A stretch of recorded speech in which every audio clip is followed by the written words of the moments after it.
Lada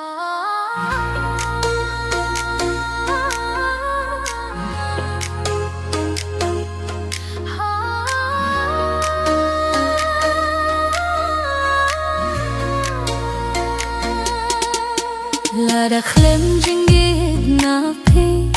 jingim ka long thili hakum kane kapir thengaim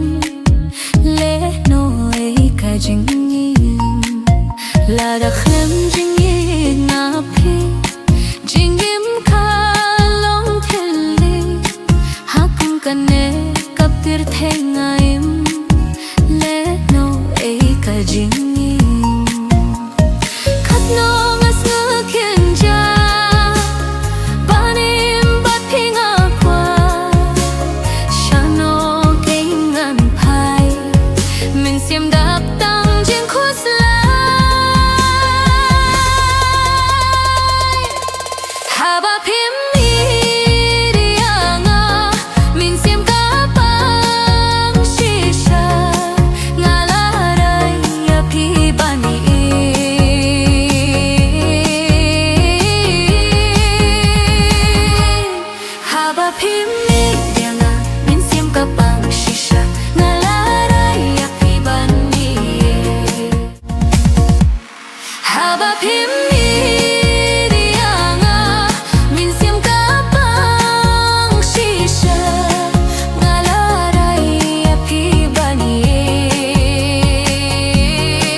Haba pimi dianga min siam kapang shisha ngaladai ya pi bani.